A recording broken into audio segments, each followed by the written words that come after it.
कुत्र्यांनी तोंडात फटाका धरला तर पूर्ण तोंडात जळालं। तर जय शिवराय भावांनो, मी आहे संभाजीनगरचा प्रणव आणि स्वागत आहे तुमचं एका नवीन मिनी ब्लॉग मध्ये। तर आज होती भाऊबीज। तर सकाळी सकाळी आपल्याला काम भेटलं नारळ सोलायचं। तर चला म्हटलं मग याला सोलायला सुरुवात करू। आणि हे नारळ पूजामुळे 2 दिवसापासून पाण्यात भिजत होतं, त्यामुळे सोलायला खूप जड जात होतं।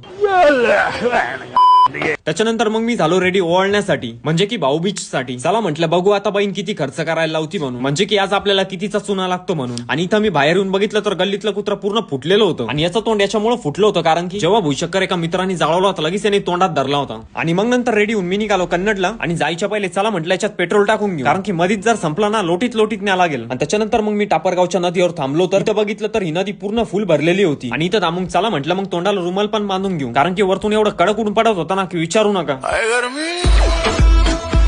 आणि रुमाल बांधून मग थोडं छान वाटलं। बहिणीने ओवाळल्यानंतर मग मी आलो आपल्या मित्राच्या घरी, म्हणजे की आपल्या कल्लू डॉनच्या घरी। जय हिंद दोस्तो। आणि इथं याच्या घरी फराळाचं करत होतो, तर फोडता फोडता पूर्ण अंगावर लाडू सांडून गेला, कारण की मेसची खायची सवय लागलेली होती मला एकदम कडक दगडासारखं। आणि इथं एकदम घरचं नरम राहत। आणि मग नंतर आम्ही निघालो बाहेर। हा डॉन म्हणे चल म्हणे अजून आपण काहीतरी बाहेर खाऊ म्हणे। मग आम्ही आलो आईस्क्रीम खाण्यासाठी। आणि मग नंतर मी भेटलो आपल्या कन्नडच्या सगळ्या क्रिएटरला। आणि हे क्रिएटर काही चॅलेंजेस बनवता आणि काही जण व्लॉग्स बनवतात। आणि इथं आपल्याला साईबारगड सांगत होता की कॅमेराची सेटिंग कशी करायची, म्हणजे की अजून चांगल्या पद्धतीने व्लॉग शूट कसे करायचे। चला भावांनो, मी भेटतो तुम्हाला पुढच्या ब्लॉग मध्ये, त्यासाठी लवकरात लवकर फॉलो करून घ्या यार, तुमच्या भावाचंच अकाउंट आहे।